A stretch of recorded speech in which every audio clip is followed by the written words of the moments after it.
සුබ දවසක් හැමෝටම දේලිය ලේස් YouTube channel එකට හැමෝම සාදරයෙන් පිළිගන්නවා. අද මම ඔයාලට අරන් ආවේ බබාට කෙටි වේලකට හදලා දෙන්න පුළුවන් ස්නැක් එකක් අරගෙන මේක හදාගන්න අපිට යන්නේ විනාඩි 10ක් වගේ පොඩි වෙලාවක්.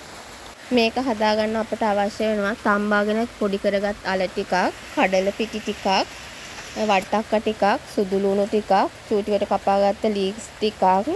මම මේකට ගත්තා චූටියට කපාගත්ත ගොටු කොළ ටිකක්. ඔයාලට කැමති කොළ වර්ගයක් මේකට ගන්න පුළුවන්. ඒ වගේම ඔයාලා ළඟ තියෙන ඕනම එළවලුවක් මේකට දාගෙන හදාගන්න පුළුවන්. මම භාජනයකට කඩල පිටි ටික හා තම්බාගත් අල ටික දාගෙන ඒකටම කපාගත් එළවලු ටික හා ලුණු සුදු ලුණු ටික දාගන්නවා.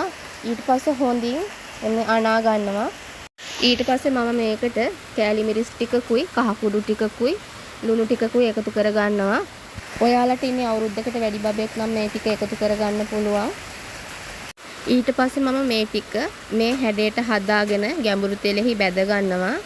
ඔයාලට බබාලට පහසු ඕනෑම හැඩයකට හදලා මේ ටික දෙන්න පුළුවන්. හරිම රසයි වගේම සුවඳයි ගොඩක්. ඒ වගේම පෝෂණ ගුණයනුත් ඉහළයි.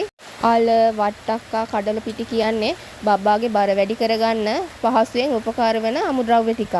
මේක අපිට බබාගේ කෙටි වේලකට පහසුවෙන් හදලා දෙන්න පුළුවන් ස්නැක් එකක්.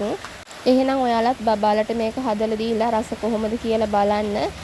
අපි එහෙනම් අලුත් වීඩියෝ එකකින් හමු වෙමු. සුබ දවසක් හැමෝටම.